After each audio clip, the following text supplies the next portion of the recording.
থাকার শ্রীমদ ভাগবত পাঠ করতে চারটি গুণ থাকতে হবে কম করে। চারটি গুণের মধ্যে প্রথম গুণ হবে তাকে পণ্ডিত হতে হবে।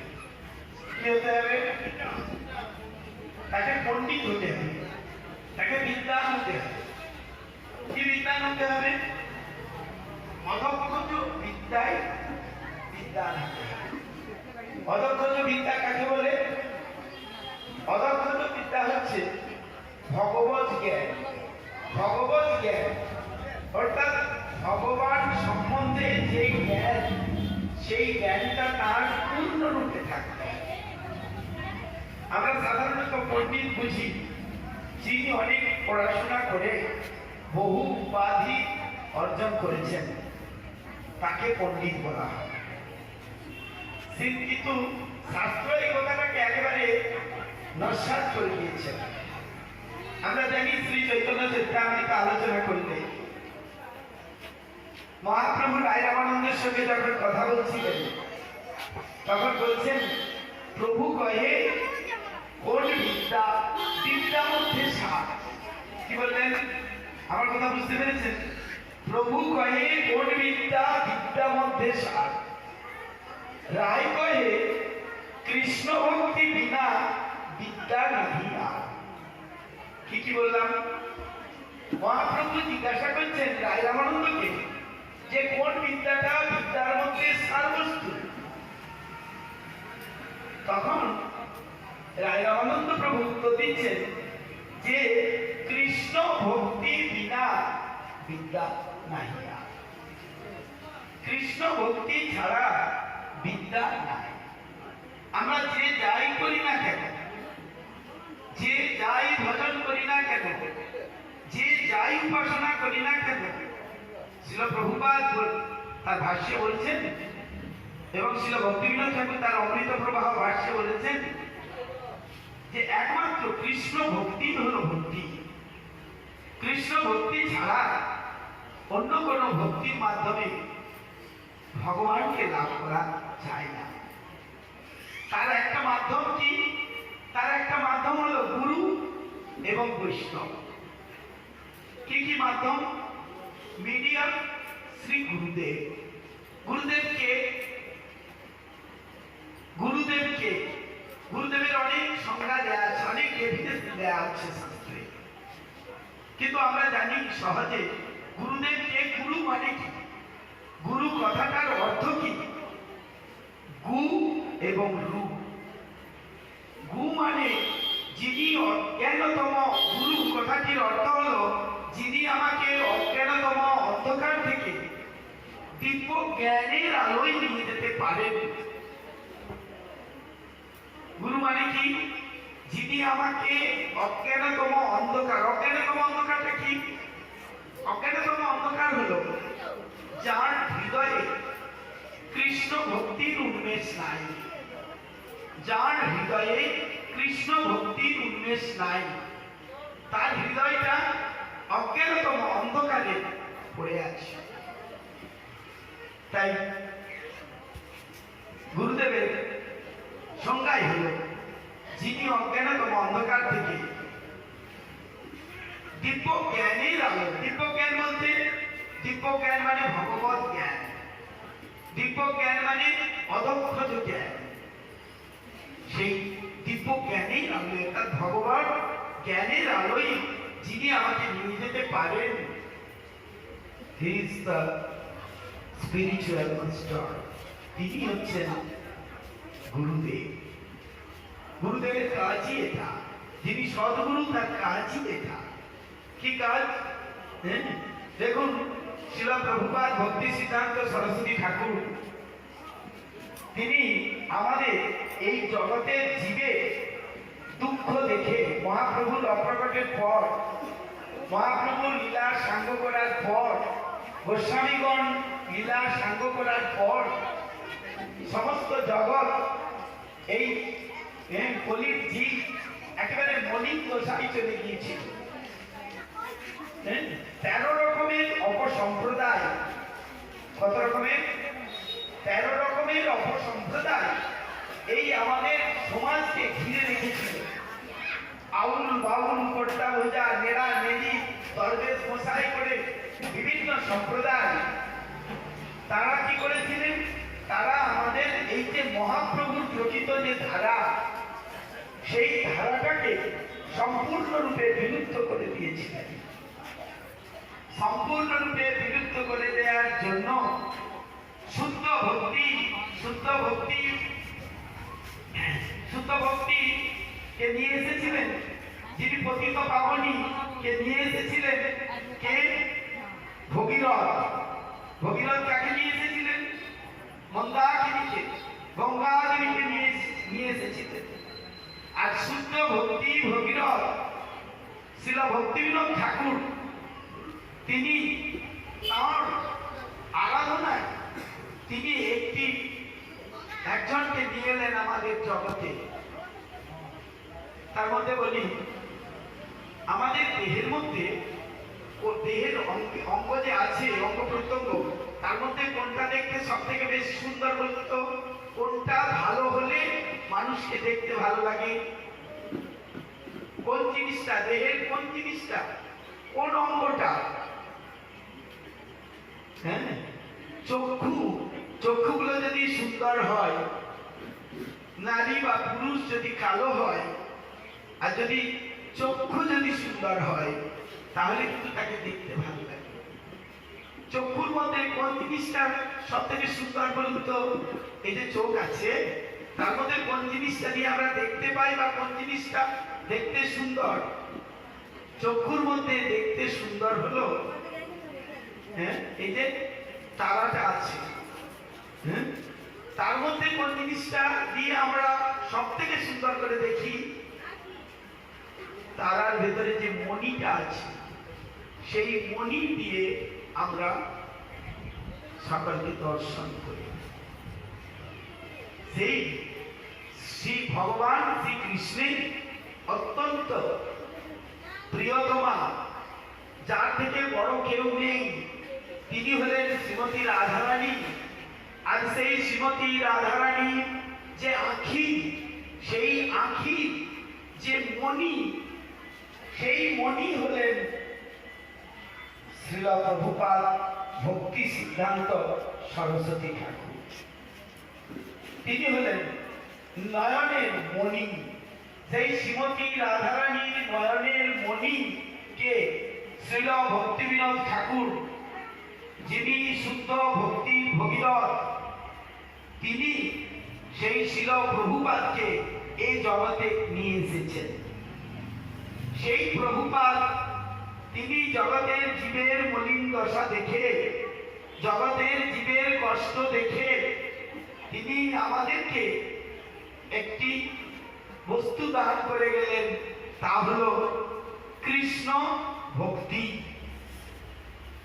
এবং সেই কৃষ্ণ ভক্তিকে তিনি চাইলেন যে শুধু এখানে নয়, ভারতবর্ষের মানুষের মধ্যে প্রত্যেকের কিছু কম বেশি ভক্তি আছে, শুধু এখানে নয়, সারা বিশ্বব্যাপী শ্রী চৈতন্য মহাপ্রভুর নাম প্রচার করতে হবে। কেন করতে হবে না? শ্রী চৈতন্য মহাপ্রভু আদেশ করে গেছেন, পৃথিবীতে আছে যত নগরাদি গ্রাম, সর্বত্র প্রচার হইবে মোর নাম। কিন্তু আমাদের ঘরের ছেলে, আপনারা দেয়ালে দেয়ালে এখন দেখি, সব দেখছে ঘরের ছেলে, ঘরের ছেলে, হ্যাঁ, চারিদিকে দেখতে পাই। শ্রী চৈতন্য দেব হচ্ছেন আমাদের ঘরের ছেলে, তিনি আমাদের কোলের ছেলে। সেই শ্রী চৈতন্য মহাপ্রভু বলে গেছেন, কি বলে গেছেন? পৃথিবীতে আছে যত নগরাদি গ্রাম, সর্বত্র প্রচার হইবে মোর নাম। সেই কথা ভেবে শ্রীল প্রভুপাদ তিনি একটি মিশন তৈরি করলেন। সেই মিশনের নাম দিলেন শ্রী চৈতন্য মঠ এবং গৌড়ীয় মিশন। সেই মিশনের উদ্দেশ্য হচ্ছে চারিদিকে কৃষ্ণ ভক্তি প্রচার করা। তার কারণ মহাপ্রভু বলেছেন, চেত দর্পণ মার্জনম ভব মহা দাবাগ্নি নির্বাপনম শ্রেয় কৈরব চন্দ্রিকা বিতরণ নন্দাম পুধিবর্ধনম প্রতিপদম পূর্ণামৃত সাধনম সর্বাত্মস্নপনম পরম বিজয়তে শ্রীকৃষ্ণ সংকীর্তনম। মহাপ্রভু কি বলেছেন? যে এই চিত্তরূপ দর্পণে জন্ম জন্ম ধরে ময়লা পড়েছে। চিত্তরূপ দর্পণে কি পড়েছে? জন্ম জন্ম ধরে ময়লা পড়েছে। আমাদের প্রথমে যখন ভাষণ হচ্ছিল তখন আমাদের উকিল বাবু, অসীম বাবু, তিনি একটি কথা বলেছিলেন, সেই কথাটি আমি পুনরাবৃত্তি করছি। তিনি বলেছিলেন যে পদ্মপুরাণে আছে 84 লক্ষ যোনি ভ্রমণ করতে হয়। উনি এইটুকু বলেছেন, 84 লক্ষ যোনি ভ্রমণ করতে হয়। এখন আমার কাছে প্রশ্ন যে 84 লক্ষ যোনিটা কেমন করে আসলো? আমরা সেই কথা একটুখানি আলোচনা করব। এই প্রশ্নের উত্তরটা আমরা দিয়ে যাবো এখানে। 84 লক্ষ যোনি বলতে কি বোঝায়? শ্রী পদ্মপুরাণ বলেছেন জলজা নবলক্ষানি স্থাবরা লক্ষ বিংশতি। কি বললাম? কারো মনে আছে? জলজা নবলক্ষানি স্থাবরা লক্ষ বিংশতি। আমার কথাগুলো খুব ভালো করে শ্রবণ করবে, এটা আমার কথা নয়, পুরাণের কথা। আমরা প্রথম হয়েছিলাম 84 লক্ষের মধ্যে, মিলিয়ে নেবেন। 84 লক্ষের মধ্যে প্রথম জন্মগ্রহণ হচ্ছে জলচর প্রাণী। কতবার? 9 লক্ষ বার। জলজা নবলক্ষা, স্থাবরা লক্ষ বিংশতি, 20 লক্ষ বার আমরা কি হয়েছি? এই যে স্থাবর জঙ্গম আমরা হয়েছি, বৃক্ষ বা অন্যান্য জমি আমরা ভ্রমণ করেছি। তাহলে কত হলো? 20 আর 9 কত হয়? 29। তাহলে 29 লক্ষ চলে গেল। কোথায় কোথায় গেল? জলচর প্রাণী হয়েছি আমরা। এখন আমরা মনুষ্য দেহ পেয়েছি। পূর্বে আমরা কি ছিলাম? জলচর প্রাণী হয়েছি। তারপরের জন্মটা কি হয়েছে? না আমরা বৃক্ষ, লতা পাতা, এই সমস্ত গুল্ম নানান রকম কিছু হয়েছে। তারপরে বললেন কৃময় রুদ্র সংখ্যক। কি বলেছেন? কৃময় রুদ্র সংখ্যক। কৃমিকীট হয়ে জন্মগ্রহণ করেছি 11 লক্ষ বার। কত লক্ষ বার? কত লক্ষ বার? ভাল লাগছে না শুনতে এইসব কথা? এটা জেনে গেলে ভালো হয়। এগুলো ইন্ট্রোডাকশন, ভাগবতের ইন্ট্রোডাকশন। এগুলো জানলে আমাদের সুবিধা হয়। বাড়িতে গিয়ে আমরা মনুষ্য জন্মের কথাটা চিন্তা করতে পারবো।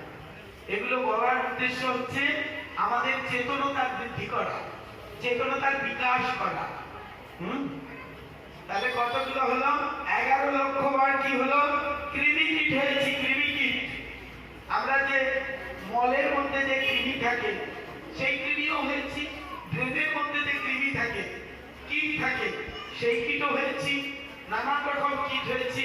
এখন আমরা 2 হাত, 2 চোখ, 2 পা, সুন্দর নাক, চুল, সবকিছু লাভ করেছি। কিন্তু আগে ছিলাম না। আগে কি কি ছিলাম? প্রথমে হলো জলচর প্রাণী, দ্বিতীয় হলো স্থাবর অর্থাৎ বৃক্ষ, লতা পাতা, গুল্ম, এই সমস্ত আমরা হলাম। তৃতীয় কি হলাম? 11 লক্ষ বার কৃমিকীট, অর্থাৎ 40 লক্ষ বার আমাদের চলে গেল। কত লক্ষ বার গেল? তারপরে জন্মটা আমরা পেলাম কি? কৃময় রুদ্র সংখ্যক পক্ষী নাম 10 লক্ষ কম। কি হলো?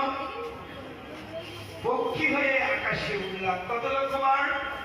10 লক্ষ বার। পক্ষী হয়ে আমরা আকাশে উড়লাম। 10 লক্ষ বার আমরা আকাশে উড়লাম।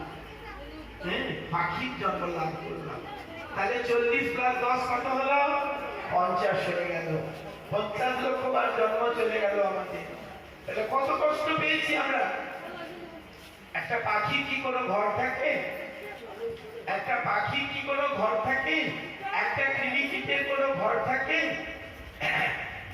বৃক্ষ কত কষ্ট পেতে হয়। বৃষ্টি, ঝড়, জল, রোদ, মানুষ তাকে কাটছে, সে কিছু বলছে না, কিছু বলছে না, সে কিছু বলার ক্ষমতা তার নাই। তারপর জলচর প্রাণী হয়েছি, আমরা নিয়ে আসছি, জাল ফেলছি, ধরছি, আনছি, আর বাড়িতে মটিতে কুটছি, আর কুটে আমরা তেলে ভাজছি, রান্না করছি, তারপর আমরা খাচ্ছি। তাই তো কত কষ্ট আমরা পেয়েছি, 50 লক্ষ বার এইভাবে আমরা পেলাম। আমরা তারপরে জন্ম পেলাম 30 লক্ষানি বছর। এই জন্যটা খুব কষ্টদায়ক। কত কত লক্ষ বার? 30 লক্ষ বার। কত লক্ষ? 30 লক্ষ বার। 50 আর 30 কত হলো? 80। 30 লক্ষ বার আমরা পশুর জন্য প্রাপ্ত হলাম। আমরা পশুর জন্য প্রাপ্ত হলাম। পশুর জন্য প্রাপ্ত হওয়ার পর আমরা পেলাম অবশেষে 4 লক্ষানি মানবা। কত লক্ষ বার? 4 লক্ষ বার। 50 প্লাস 30 80 প্লাস 4 কি হলো? 84 লক্ষ। 4 লক্ষ বার আমরা মানব জমি লাভ করলাম। কিন্তু হয় দুর্ভাগ্য আমাদের, আমরা 4 লক্ষ বার এরকম দেহ পেলাম না। আমরা যে এখন যে দেহটা পেয়েছি 4 লক্ষ বার এরকম পেলাম না। আপনারা নিশ্চয়ই জানেন, সকালে সায়েন্স জানেন, সকালেই ডারউইনের, আইনস্টাইনের, বিভিন্ন বিজ্ঞানীদের মতবাদ জানেন। কি বলেছেন? আমরা পূর্বে কি ছিলাম সেগুলো নিশ্চয়ই জানেন। তাই আমরা শিম্পাঞ্জি, বন মানুষ, বানর, নানান রকম ছিলাম। 3,99,999 বার আমরা কি পেলাম? অবচেতন অবস্থায় ছিলাম। আমাদের চেতনটা শুদ্ধ ছিল না। এখন যে চেতনতা আছে, একটা বন মানুষের কি সেই চেতনতা আছে? একটা শিম্পাঞ্জির কি সেই চেতনতা আছে? সেই চেতনতা ছিল। তাই আমরা একবার মাত্র ভগবান আমাদেরকে এই সুন্দর দেহটা দিয়েছে। এই সুন্দর দেহটা দেওয়ার উদ্দেশ্য কি? সেই উদ্দেশ্যটি প্রভুপাদ ভক্তি সিদ্ধান্ত সরস্বতী ঠাকুর সারা পৃথিবীতে জানাতে চেয়েছেন। এবং এখন আমরা গর্বের সহিত বলতে পারি, সেই যে উদ্দেশ্য, এই যে মানব দেহ লাভ করেছি, মানব দেহ লাভ করে তার উদ্দেশ্য হচ্ছে, মানব জন্মের উদ্দেশ্য হচ্ছে কৃষ্ণ ভক্তি লাভ করে, ভগবত প্রেম লাভ করে ভগবত ধামে ফিরে যাওয়া। We will go back home, back to Godhead. আমাদের উদ্দেশ্য হলো ভগবত ধামে ফিরে যাব। সেই উদ্দেশ্যে ছিল প্রভুপাদ, তিনি তার একটি মিশন তৈরি করে, গৌড়ীয় মিশন তৈরি করে, তিনি সারা তার শিষ্যবৃন্দকে সঙ্গে করে তিনি তাদেরকে উৎসাহ দিলেন যে যাও তোমরা সারা পৃথিবীর বুকে এই কৃষ্ণ কনসাসনেস, কৃষ্ণ ভাবনার অমৃত প্রচার করো। সারা পৃথিবীতে এখন তার শিষ্যদের প্রেরণায়, তার শিষ্যদের সেই গুরু বাক্যে তারা বিশ্বাস করে তারা সারা পৃথিবীতে কৃষ্ণ ভক্তির প্রচার করছে। কিন্তু দুর্ভাগ্য, আমরা দুর্ভাগা। আমরা দুর্ভাগা কেন? আমরা আমাদের কাছে মহাপ্রভু আবির্ভূত হয়েছেন, শ্রী চৈতন্য মহাপ্রভু। তিনি কে? আমি প্রথমেই বলেছি, তিনি হলেন গোলকের হরি, তিনি হচ্ছেন ভগবান কৃষ্ণ। ভগবানকে না, ভগবানের একটা সংজ্ঞা আছে।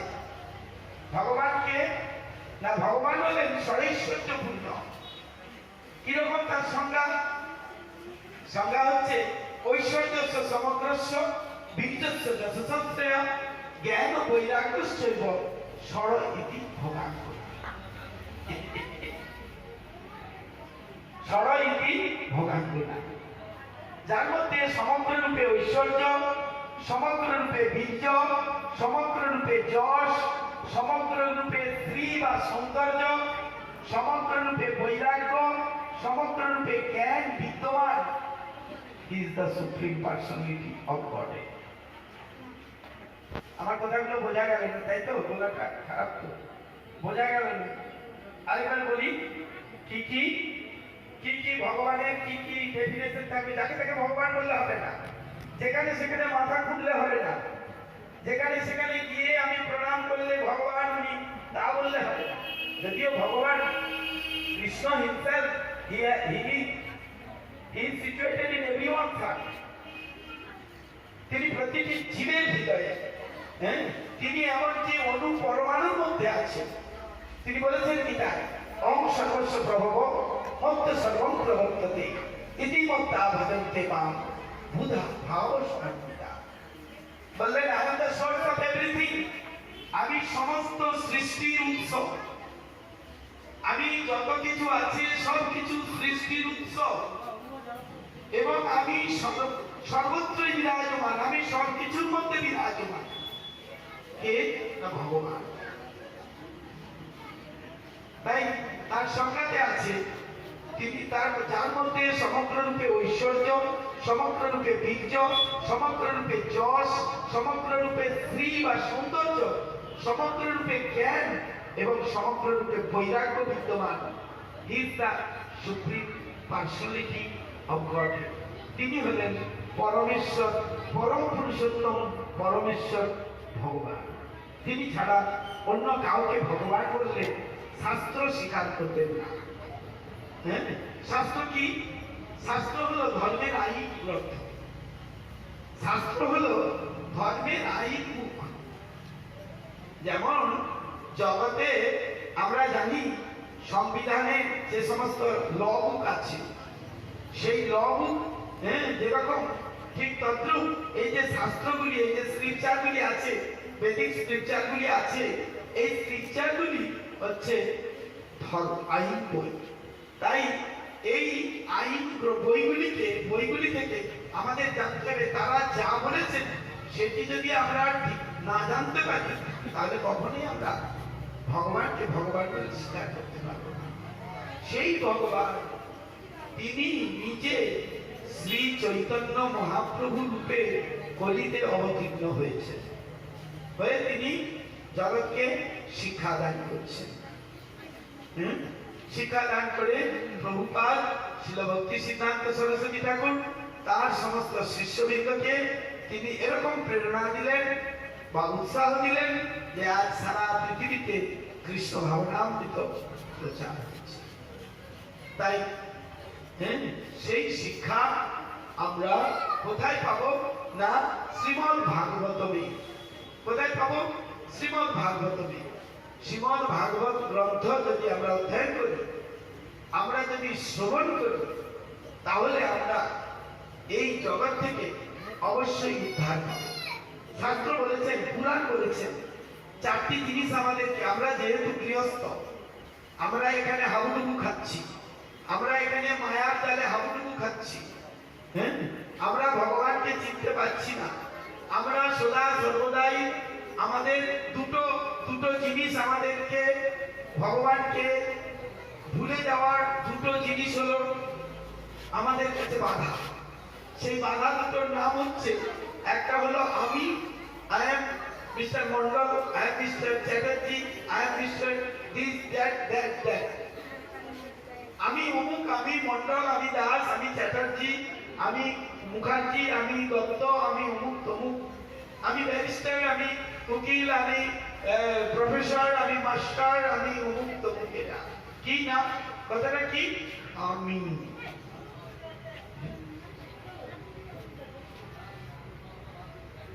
এটা একটা সম্পূর্ণ বাধা। এটা হলো অনৈতি ইতি মায়া, মৃয়তে ইতি মায়া। এটা হলো আমাদের ভগবানকে ভুলে যাওয়ার প্রথম বাধা। তারপরে কি? তারপর হলো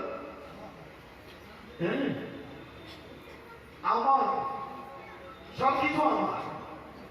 এই বাড়ি আমার, এই গাড়ি আমার, এই সম্পত্তি আমার, এই ব্যাংক ব্যালেন্স আমার, এই অর্নামেন্টস আমার, সব কিছু আমার। আমার ছেলে, আমার মেয়ে, আমার নাতি, আমার নাতনি, কিন্তু হাই দেখা যাচ্ছে চোখ যখন ভেঙে যাচ্ছে আর কেউ কারো নয়। তাহলে এই দুটো হলো বাধা। এই দুটো বাধাকে অতিক্রম করতে পারলে, এই দুটো বাধাকে অতিক্রম করার শিক্ষাটা শ্রীল প্রভুপাদ তার শিষ্যদের মাধ্যমে দিয়েছে, শাস্ত্রের বাণীগুলোকে দিয়েছে, দিয়ে আমাদের কাছে দাঁড়ে দাঁড়ে, শুধু এক জায়গায় নয়, দুই জায়গায় নয়, দাঁড়ে দাঁড়ে দিয়ে দিচ্ছেন। মহাপ্রভু কি বলেছেন? যে বলো কৃষ্ণ, ভজ কৃষ্ণ, করো কৃষ্ণ শিক্ষা। কি বলেছেন? বলো কৃষ্ণ, ভজ কৃষ্ণ, করো কৃষ্ণ শিক্ষা। আমি যে একটু আগে চৈত্য দর্পণের শ্লোকটি বললাম, তার মূল অর্থ এটা। কি? বলো কৃষ্ণ। কি বলেছেন? কৃষ্ণের নাম বলো। ভজ কৃষ্ণ, কৃষ্ণের নাম ভজন করো। তারপর কি বলেছেন? করো কৃষ্ণ শিক্ষা, কৃষ্ণের শিক্ষাটাকে গ্রহণ করো। কৃষ্ণের শিক্ষাটা কি? চ্যান্টা হোলি নেম অফ কৃষ্ণ। হরে, সেই হোলি নেমটা কি? পবিত্র নামটি কি? না, হরে কৃষ্ণ, হরে কৃষ্ণ, কৃষ্ণ কৃষ্ণ, হরে হরে, হরে রাম, হরে রাম, রাম রাম, হরে হরে। এই নাম আমাদের সর্বান্তকরণে গ্রহণ করে নিরন্তর নিরবধি অহর্নিশি জপ করতে যাচ্ছে। কি বললাম? নিরন্তর নিরবধি অহর্নিশি এই নাম জপ করতে হচ্ছে। তাহলে কি হবে? যদি তুমি এই নাম জপ করতে পারো, তাহলে তুমি যে আনন্দ লাভ করতে পারবে, তুলনা দিয়েছেন আনন্দাম বুদ্ধি বর্ধনম, অর্থাৎ আনন্দ সাগরে নিমজ্জিত হতে পারবে। এবং সেই আনন্দ সাগরে নিমজ্জিত হয়ে, সাগরে নিমজ্জিত হয়ে কি লাভ করবে? আনন্দ সাগরে নিমজ্জিত হয়ে প্রতিপদম পূর্ণামৃত সাধনম, প্রতি পদে পদে তুমি অমৃত আস্বাদন করতে পারবে। যে অমৃত লাভ করেছিলেন, সমুদ্র মন্থন করে যে অমৃত তুলেছিল, সেই অমৃত দেবতারা লাভ করে তারা আজ অমর হয়েছেন, অমরত্ব লাভ করেছেন। আর সেই অমৃত, সেই অমৃতের নাম হলো কৃষ্ণ ভাবনার অমৃত। সেই অমৃতকে দান করে গেলেন স্বয়ং প্রভুপাদ ভক্তি সিদ্ধান্ত সরস্বতী ঠাকুর। আমরা যদি সেই অমৃত একবার পান করতে পারি, আমরা যদি সেই সুধা একবার পান করতে পারি, তাহলে আমাদের জীবন ধন্য হয়ে যাবে। আমাদের জীবন ধন্য হয়ে যাবে। আমাদের মানব জীবনের উদ্দেশ্য হচ্ছে ভগবত ধামে ফিরে যাওয়া। এতগুলো জন্ম পেয়েছি, আর ওই জন্মগুলো আমরা লাভ করতে চাই না। আমরা এখন উদ্দেশ্য হচ্ছে আমরা ভগবানের নাম করতে করতে ভগবানের কাছে ফিরে যাব। কে কে চায় ভগবানের কাছে ফিরে যেতে? হাত তুলুন তো দেখি, কে কে চায় ভগবানের কাছে ফিরে? আমি ব্যতীত সকলেই। আপনারা সকলে কৃপা করুন আমাকে, আমি যেন আপনাদের পিছনে পিছনে যেতে পারি। কিন্তু মহাপ্রভু বলেছেন না, এসব লাগবে না, ফিরে যেতেও হবে না। তাহলে আবার কে তো বলছো ফিরে যাওয়া? আবার তিনি আবার বলেছেন একটা উপদেশে, ন ধনম ন জনম ন সুন্দরী কবিতাম বা জগদীশ কাময়ে মম জন্মনি জন্মনীশ্বরে ভবতাৎ ভক্তি অহৈতুকিত।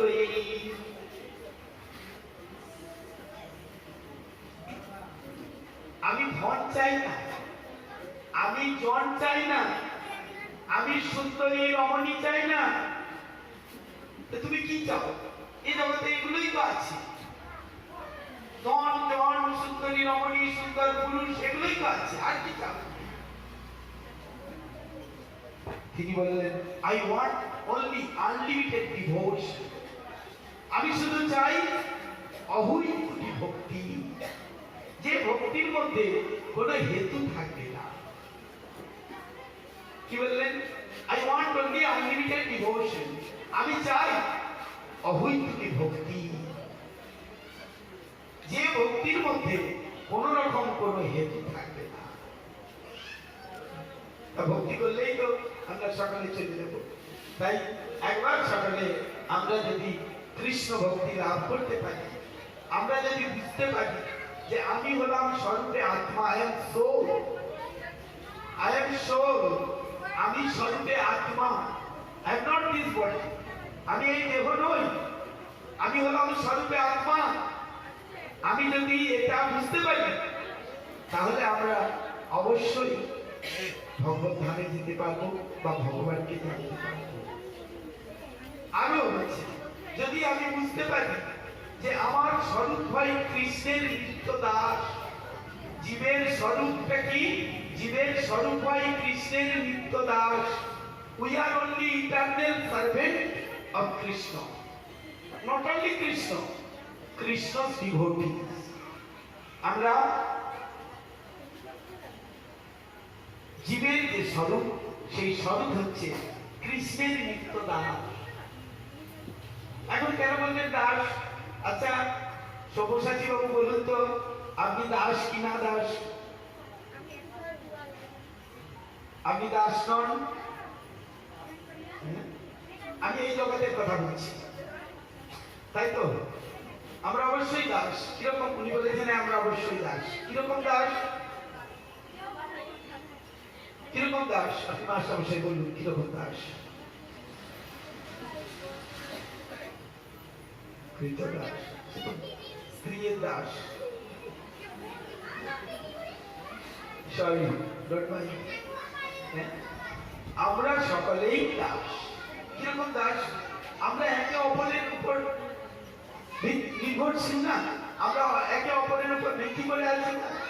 আমরা যদি বাজারে যাচ্ছি, সকাল হলে আমরা বাজারের ব্যাগ নিয়ে যাচ্ছি, যদি আলু বা সবজি যদি আমরা আরেকজন যদি আমাদের না দেয়, তাহলে আমরা পেতে পারবো? আমরা কেউ পেতে পারবো না।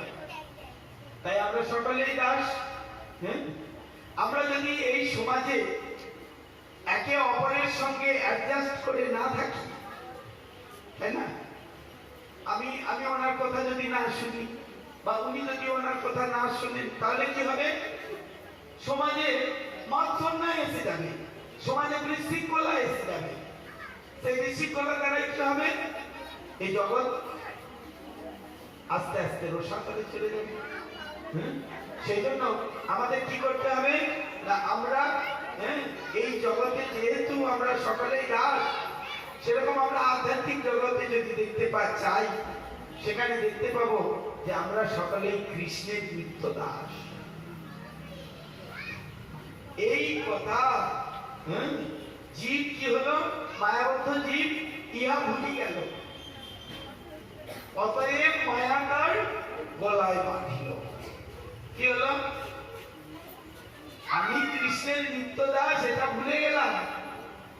আর এই ভুলে যাওয়ার কারণে মায়া আমাদের কি করলো না, আমাদের কাছে গলায় এসে আস্তে পিষ্টে জুগিয়ে দিল। মায়া আমাদের এসে জড়িয়ে দিল, তাই তো? আমরা জীব কৃষ্ণ বহির্মুখ হয়ে গেছি।